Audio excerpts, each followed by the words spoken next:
আসসালামু আলাইকুম প্রিয় শিক্ষার্থীরা, আশা করি সবাই ভালো আছো এবং সবার পরীক্ষা অনেক অনেক ভালো হয়েছে। তো আমরা নেক্সট আমাদের সপ্তম শ্রেণীর যে গণিত পরীক্ষা তার জন্য আজ আমরা প্রস্তুতি শুরু করে দিলাম। তো তোমরা একটু ধারণা নিয়ে নাও, যেহেতু অঙ্ক আমাদের একটু অঙ্ক কষতে হবে। অঙ্ক না কষা থাকলে, আমাদের অঙ্ক প্র্যাকটিস না থাকলে যখন তখন আমরা যদি চূড়ান্ত সাজেশন পাই, এক রাতে কিন্তু সেগুলো কমপ্লিট করা কঠিন। তা আগে থেকে আমাদের একটু ধারণা নিয়ে রাখলে সেই ক্যাটাগরির, তাহলে কিন্তু আমাদের অঙ্কগুলো করতে অনেক সহজ হবে। তো দেখো, এখানে একক কাজ আছে, কোন কোন ক্ষেত্রে ত্রিভুজ আঁকা সম্ভব ব্যাখ্যা দাও। আমি তোমাদেরকে একটি জ্যামিতি পার্ট থেকে একটু অংশ দেখিয়ে দিচ্ছি। আশা করি তোমাদের একটু ধারণা হবে, ভালো হবে তোমাদের জন্যই।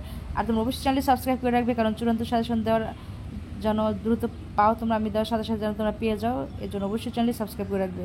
তো দেখো, একক কাজ, কোন কোন ক্ষেত্রে ত্রিভুজ আঁকা সম্ভব ব্যাখ্যা দাও। 1 সেন্টিমিটার, 2 সেন্টিমিটার, 3 সেন্টিমিটার, এখানে তিনটা ত্রিভুজের দেওয়া আছে, ঠিক আছে। আমাদের এটা তোমরা পড়লেই বুঝতে পারবো। তো দেখো, আরেকটা হচ্ছে 1 সেন্টিমিটার, 2 সেন্টিমিটার ও 4 সেন্টিমিটার, আর 3 নম্বরে হচ্ছে 4 সেন্টিমিটার, 5 সেন্টিমিটার ও 7 সেন্টিমিটার। এটা হচ্ছে, এই দেখো, এখন দেখো ত্রিভুজের যে কোনো, প্রথম আমরা 1 নম্বরটা দেখি, ত্রিভুজের যে কোনো দুই বাহুর যোগফল তার 3 বাহুর থেকে বড় হবে। তো দেখো, এখানে প্রথম বাহুর দৈর্ঘ্য 1 সেন্টিমিটার, দ্বিতীয় বাহুর দৈর্ঘ্য সমান 2 সেন্টিমিটার এবং 3 বাহুর দৈর্ঘ্য 3 সেন্টিমিটার। সুতরাং প্রথম, এখানে তো বলে দেওয়া হয়েছে, দেখো এখানে প্রথম, এটা হচ্ছে প্রথম বাহু, এটা হচ্ছে দ্বিতীয় বাহু, আর এটা হচ্ছে তৃতীয় বাহু। এখানে দেখো ভাগ করে দেওয়া আছে। এবার দেখো, সুতরাং প্রথম বাহু প্লাস দ্বিতীয় বাহু, মানে প্রথম বাহু এবং দ্বিতীয় বাহু যোগ হবে, সমান 1 সেন্টিমিটার যোগ 2 সেন্টিমিটার। দেখো কত হলো, 3 সেন্টিমিটার, অর্থাৎ দুই বাহুর যোগফল তৃতীয় বাহুর সমান। এক্ষেত্রে, সুতরাং এক্ষেত্রে ত্রিভুজ আঁকা সম্ভব নয়, যেহেতু দুই বাহু এখানে কি এক বাহুর সমান হয়ে গেল, তৃতীয় বাহুর সমান হয়ে গেল, তাহলে তো আঁকা কি সম্ভব? সম্ভব না। আবার দ্বিতীয়টা দেখো, এখানে প্রথম বাহুর দৈর্ঘ্য 1 সেন্টিমিটার, দ্বিতীয় বাহুর দৈর্ঘ্য 2 সেন্টিমিটার এবং তৃতীয় বাহুর দৈর্ঘ্য 4 সেন্টিমিটার। তাহলে প্রথম বাহু যোগ দ্বিতীয় বাহু সমান, আমাদের তো নিয়ম হচ্ছে ত্রিভুজের যে কোনো দুই বাহুর যোগফল তার তৃতীয় বাহুর থেকে বড় হবে। হ্যাঁ, ছোট হলে কি হবে বা সমান হলে হবে না। এখানে বলে দেওয়া আছে যে আমাদের সূত্রটা কি, এটা এরকম হতে হবে। তো দেখো এখানে কি আছে, তো প্রথম এবং দ্বিতীয় আমরা যোগ করলাম, এখানে আছে 1 সেন্টিমিটার, এখানে আছে 2 সেন্টিমিটার, তাহলে কত হলো 3 সেন্টিমিটার, এখানে আছে 4 সেন্টিমিটার তৃতীয় বাহু। তো প্রথম বাহু এবং দ্বিতীয় বাহু সমান 1 সেন্টিমিটার যোগ 2 সেন্টিমিটার সমান 3 সেন্টিমিটার। এবং এখন এখানে দেখি আমরা, অর্থাৎ দেখো দুইটি বাহুর যোগফল তৃতীয় বাহুর থেকে বড় নয় বরং ছোট। দেখো, এটা বড় নয় বরং কি ছোট হয় আরও। এর তো ছোট হলে কি হবে? হবে না। সুতরাং এক্ষেত্রে কি ত্রিভুজটি আঁকা সম্ভব নয়, যেহেতু বলা হয়েছে ত্রিভুজের যে কোনো দুই বাহুর যোগফল তার তৃতীয় বাহুর থেকে বড় হবে। তাহলে এখন দেখো আবার, এবং তৃতীয় বাহুর দৈর্ঘ্য 7 সেন্টিমিটার, এটা হচ্ছে আমাদের 3 নাম্বার। এই দেখো 4 সেন্টিমিটার হচ্ছে প্রথম, আর 5 সেন্টিমিটার হচ্ছে, একটু দেখা যাচ্ছে না, এই দেখো 4 সেন্টিমিটার প্রথম বাহুর এবং 5 সেন্টিমিটার দ্বিতীয় বাহু এবং 7 সেন্টিমিটার তৃতীয় বাহু। 3 আর 5 যোগ করলে, 4 আর 5 যোগ করে দেখো কত হয়।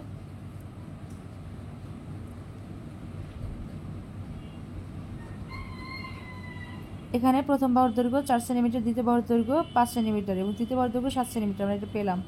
এখন এটা দেওয়া আছে আমাদের প্রশ্নে, এখন 4 সেন্টিমিটার যোগ 5 সেন্টিমিটার, দেখো এটা কিন্তু 7 সেন্টিমিটার থেকে বড় হচ্ছে, ঠিক না?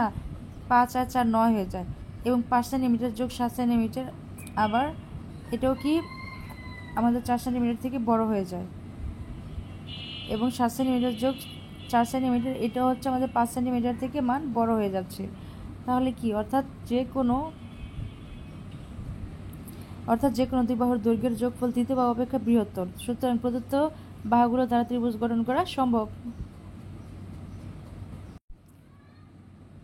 দেখো আমাদের এখানে কিন্তু 7 সেন্টিমিটার বড় আছে, ঠিক না? আর এর থেকে বেশি বড় আছে আমাদের প্রথম এবং দ্বিতীয় বাহু। তাহলে কি আমাদের ত্রিভুজটা আঁকা সম্ভব? যেহেতু এটি বলা হয়েছে প্রথম এবং দ্বিতীয় বাহুতে, এই দেখো এখানে এটির কথা এখানে বলা হয়েছে ত্রিভুজের যে কোনো দুই বাহুর যোগফল তার তৃতীয় বাহুর থেকে বড় হবে। তো আমাদের তৃতীয় বাহুর থেকে দুই বাহুর যোগফল কিন্তু বড় এখানে আছে, দেখো 3 নম্বর, এটা কিন্তু বড় হয়েছে আমাদের। দেখো এই যে প্রথম এবং দ্বিতীয় বাহু যোগ করে কত হচ্ছে 9 সেন্টিমিটার। তো 7 সেন্টিমিটার থেকে 9 সেন্টিমিটার বড়, তাহলে আমাদের সূত্র অনুযায়ী কি ত্রিভুজটি বৃহত্তর হয়েছে। তো সুতরাং প্রদত্ত বাহুগুলো দ্বারা ত্রিভুজ গঠন করা সম্ভব, যেহেতু দুই বাহুর দৈর্ঘ্যের যোগফল তৃতীয় বাহু অপেক্ষা বৃহত্তর মানে বড়, সুতরাং প্রদত্ত বাহুগুলোর দ্বারা ত্রিভুজ গঠন করা সম্ভব। জ্যামিতিগুলো কিন্তু অনেকটা সহজ ছিল। এবার দেখো আরেকটি জ্যামিতির অংশ।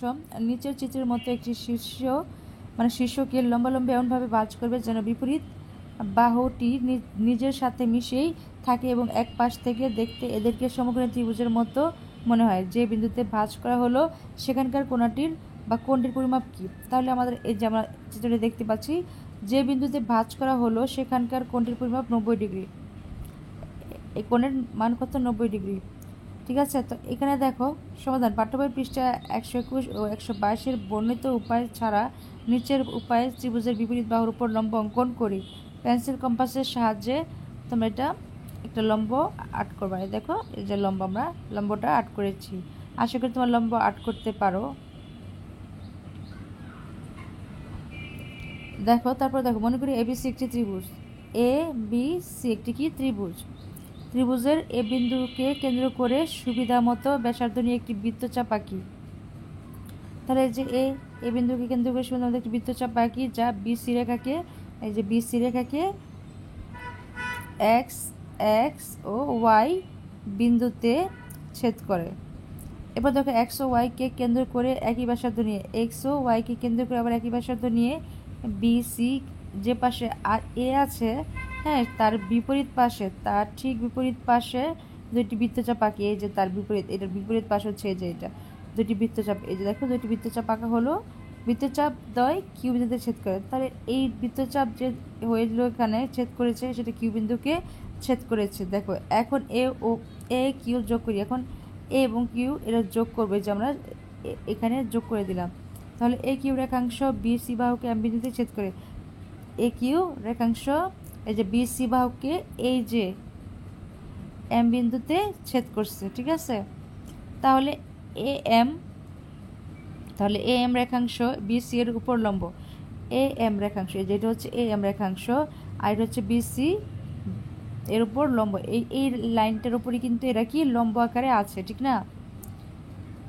অনুরূপভাবে বি ও সি বিন্দু থেকেও লম্ব আঁকা যায়। ঠিক এভাবে বি ও সি বিন্দু থেকেও কি আমরা লম্ব আঁকতে পারি। তো এটাই বলা হয়েছে এখানে আমাদের প্রশ্নে।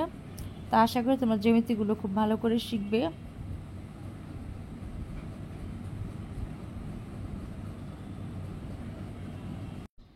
দেখো এখানে আরেকটি একক কাজ আমি তোমাদেরকে দেখিয়ে দিচ্ছি। কাগজ দিয়ে প্রত্যেকে একটি করে ত্রিভুজকে 3 টুকরো করে নাও এবং সাজিয়ে নাও চিত্রের মতো।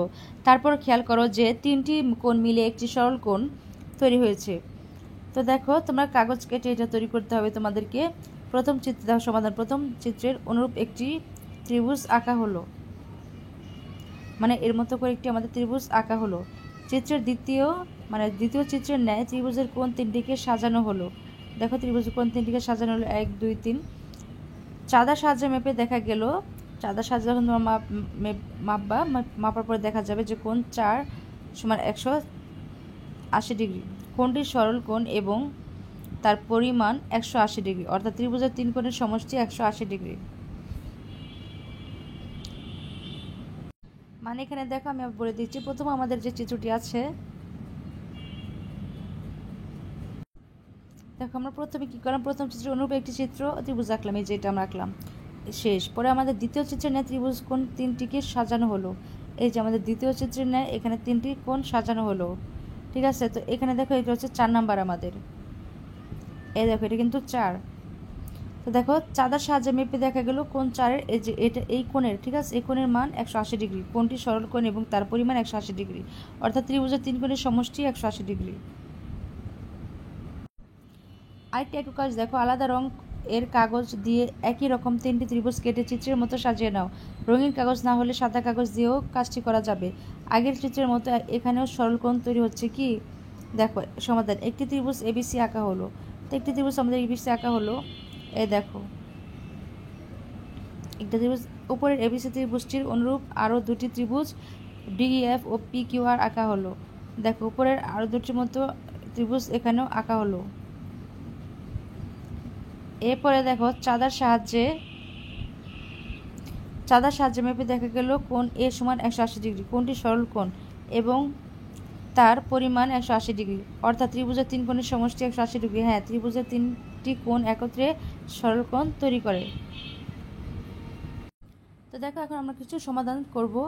আমরা চিত্র নিয়ে বারবার যেখানে কেন আলোচনা করে নিয়েছি যেন তোমাদের একটু ধোঁয়াশা সম্বন্ধে তোমাদের ত্রিভুজ সম্বন্ধে একটু ধোঁয়াশা যেগুলো থাকে সেগুলো যেন তোমাদের দূর হয়ে যায়। ওগুলো একটু প্র্যাকটিস করে নিলে এই অঙ্কের মতো যে সমাধানগুলো কমপ্লিট করতে কিন্তু অনেকটা সুবিধা হবে। এখন দেখো নিচের চিত্র থেকে কোণ এক্সের মান বের করো। সমাধান, আমরা জানি ত্রিভুজের 3 কোণের সমষ্টি 180 ডিগ্রি। আমরা কিন্তু 180 ডিগ্রি কীভাবে হয়েছে আমরা এগুলো নিয়ে আলোচনা করেছি। তাহলে কোণ এক্স, আমরা এখানে দেখো একটি কোণ এক্স আছে, আরেকটা হচ্ছে 130 ডিগ্রি, আরেকটা হচ্ছে 20 ডিগ্রি। তাহলে আমরা কোণ এক্স যোগ 130 ডিগ্রি যোগ 120 শুধু 20 ডিগ্রি সমান হয় কত? 180 ডিগ্রি। আমরা তো এক্সটা জানি না, আমরা এই এক্স এইখানে কত হবে সেটা আমরা বের করবো কীভাবে দেখো। তাহলে আমরা এমনিতে জানি যে 130 আর 20 হলে হয় কত? 150 ডিগ্রি। যেহেতু আমরা জানি 180 ডিগ্রি, তাহলে 150-এর সাথে আর কত যোগ করলে 80 হয়? 30 যোগ করলে হয়ে যায় কিন্তু 80। তাহলে 30 ডিগ্রি যোগ করলে কিন্তু 180 ডিগ্রি হয়ে যায়। কিন্তু আমাদের অঙ্কটা তো করে বের করে দেখাতে হবে, ঠিক না? তো দেখো আমরা কি করব, সবগুলো উঠাবো। তাহলে এটা যোগ এটা যোগ এটা যোগ সমান 180 ডিগ্রি হয়, ঠিক না? তো আমরা এইভাবে যোগ করে দিলাম, দেখো তাহলে এইভাবে আমরা যোগ করে দিলাম। এবার আমাদের এক্সের মান যেহেতু বের করতে হবে, তাহলে এবার এক্সটাকে আগে রেখে তো সবগুলোকে দেখো এখানে আমরা কোণ 180 ডিগ্রি নিলাম, দেন বিয়োগ করে দিলাম 130 ডিগ্রি এবং 120 ডিগ্রি। তাহলে আমাদের কত হলো? এই 130 আর 20 150 ডিগ্রি। তাহলে 180 ডিগ্রি থেকে 150 ডিগ্রি মাইনাস 150 ডিগ্রি বিয়োগ করলে কত হয়? এই যে 30 ডিগ্রি। সুতরাং এক্স কোণের মান 30 ডিগ্রি। দেখো আমরা যদি এক্স সমান সমান আগে এই সমান সমান আমরা যখন এক্স দিয়ে সমান সমান 180 ডিগ্রি আগে নিব, ঠিক আছে? আর আগে যদি আমরা 150 ডিগ্রি নিই তাহলে এটা কিন্তু মাইনাস দিলে বড় চিহ্নের আগে মাইনাস হয়ে যাবে। দেখো আমরা যদি আগে 180 ডিগ্রি না নিয়ে আগে আমরা 150 ডিগ্রি মানে 130 ডিগ্রি যোগ 120 ডিগ্রি হয়ে যায়, আমাদের 150 ডিগ্রি হয়ে যদি হয় তাহলে কিন্তু আমাদের দেখো বড় সংখ্যার আগে মাইনাস, তো আমাদের মাইনাস চিহ্ন থেকে যাবে, তো ঋণাত্মক সংখ্যা তো হওয়া যাবে না। তো এই জন্য আমাদের কি করতে হবে এটা মনে রাখবা যে এটা আমাদের এমনি তো নিয়ম যে এই এক্স যখন আমরা দিয়েছি তারপরে এই যে সমান সমানের পরে মানে এই এতটুকু অংশ সমান সমানের পরে গেলে কিন্তু মাইনাস হয়ে যায়, এটা তোমরা জানি। তো এই জন্য এখানে মাইনাস হয়ে গেছে। তাই দেখো এখানে কিন্তু প্লাস আছে, এই দেখো এখানে প্লাস আছে, তাই সমান সমানের পরে এসে মাইনাস হয়ে গেল। আর এখানেও প্লাস আছে, সমান সমানের পরে এসে মাইনাস হয়ে গেল, এটাই নিয়ম, ঠিক না? তো এর জন্য দেখো আমাদের এখানে কি হলো, সুতরাং এক্সের মান আমরা বড়টা থেকে 130 আর 20 হয়ে যায় 150, 180 থেকে 150 বিয়োগ করে 30 ডিগ্রি, তাহলে আমরা এক্স কোণের মান 30 ডিগ্রি পেয়ে গেলাম। আশা করি তোমরা বুঝতে পেরেছো। ঠিক এভাবে যদি তোমাদেরকে চিত্র থেকে কোনো কোণের মান, ত্রিভুজের মান বা কোনো কোণের মান বের করতে বলা হয় তাহলে তোমরা এইভাবে বের করবে। তোমাদেরকে একটি ধারণা দিয়ে রাখলাম। এরপর দেখো নিচের চিত্র থেকে আরেকটা প্রশ্ন, নিচের চিত্র থেকে কোণ ডাব্লিউ এর মান বের করো। আবার এরকম একটা চিত্র দিয়ে যদি বলে এই কোণের মান বের করতে, তাহলে দেখো আমরা জানি কোনো ত্রিভুজের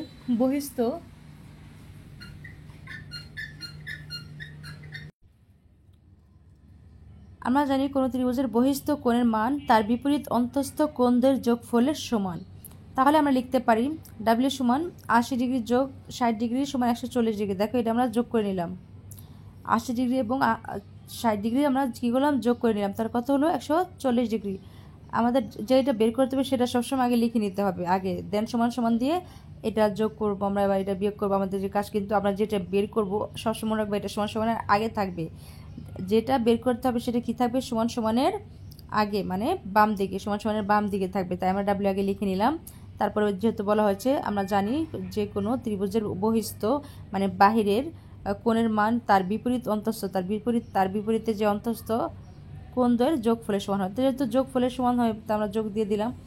সুতরাং কোণ ডাব্লিউ এর পরিমাণ 140 ডিগ্রি। তাহলে ডাব্লিউ এর পরিমাণ কত, 140 ডিগ্রি আমরা পেয়ে গেলাম।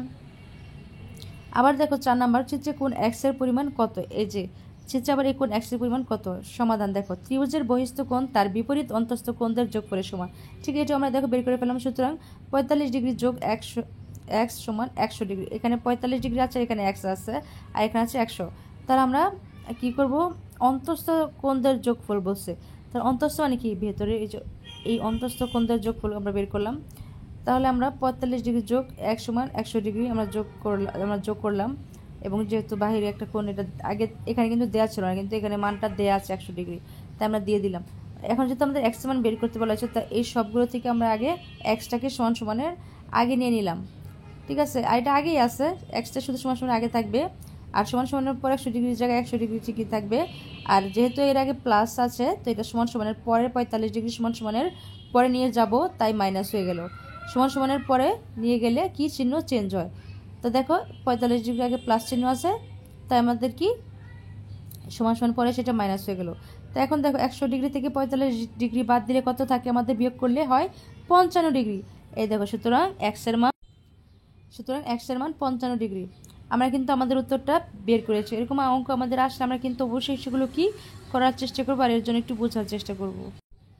এবার দেখো আমাদের 5 নম্বর, দেখো জয় একটি ত্রিভুজ এঁকেছে, কিন্তু তার বাহুগুলোর পরিমাণ বা পরিমাপ চিত্রের চেয়ে ভিন্ন। চিত্রে বসানো পরিমাপ দেখে বলতে হবে ত্রিভুজের বৃহত্তম কোণ কোনটি। সমাধান: যেহেতু বৃহত্তম বাহু এবি সমান 7 সেন্টিমিটার, তাহলে এবি বাহুর বিপরীত কোণ ত্রিভুজ এসিবি বৃহত্তম কোণ।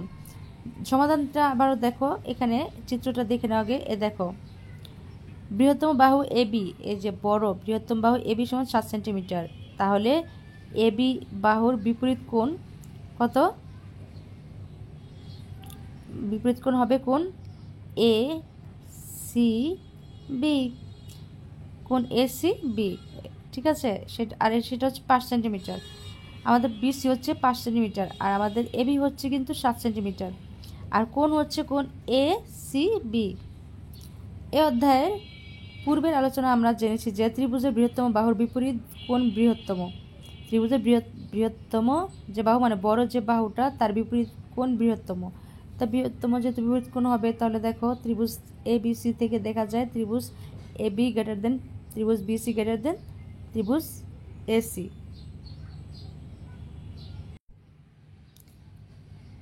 এবার যেহেতু ত্রিভুজ এবিসি ত্রিভুজের বৃহত্তম বাহু এ বি সমান্তরাল, তাহলে এ বি এর বিপরীত কোণ কোণ এ সি বি বা সংক্ষেপে কোণ সি। কোণ সি, এটা কিন্তু কোণ সি। সুতরাং ত্রিভুজ এবিসি ত্রিভুজের বৃহত্তম কোণ এ সি বি বা কোণ সি। তাহলে বৃহত্তম কোণ কোনটা? এ সি বি বা সি, যে এই কোণটা। সবসময় মনে রাখবে কোণ যেটা, যেমন সি যে কোণ আছে, অনেকে তোমার বলো এ কোণ এবিসি লিখবো না কোণ বিসিবি লিখবো, না, কোণ যে কোণ কিন্তু মাঝখানে থাকবে। দেখো সি এখানে কোণ, তাই সি যেহেতু কোণ এখানে, তাই সি কিন্তু দেখো মাঝখানে আছে, ঠিক আছে। যদি এখানে এ কোণ হতো, তাহলে আমরা কি বলতাম? সি এ বি, কোণ সি এ বি, বা বি এ সি, কোণ বি এ সি, মানে কোণ যেখানে থাকবে মূল কোণ সেটা কিন্তু মাঝখানে থাকবে। এই দেখো মাঝখানে। তো আশা করি তোমরা বুঝতে পেরেছো। তবে নেক্সট ভিডিওগুলো আপলোড দেওয়ার সাথে সাথে যেন তোমরা তা পেয়ে যাও, এবং চূড়ান্ত সাজেশন আমি দিব যখন আমাদের পরীক্ষার একদিন আগে যে আমরা পাবো, সেটা তোমরা অবশ্যই কী করে উত্তর আমি দিয়ে দেবো। এর জন্য চ্যানেল অবশ্যই সাবস্ক্রাইব করে রাখবে, যেন আমি যখনই আপলোড দিই যেন তোমরা তার সাথে সাথে পেয়ে যাও। তো আমি এখানেই বিদায় নিচ্ছি। সবাই ভালো থেকো, সুস্থ থেকো, ভালো করে পরীক্ষার প্রস্তুতি নাও। আল্লাহ হাফেজ।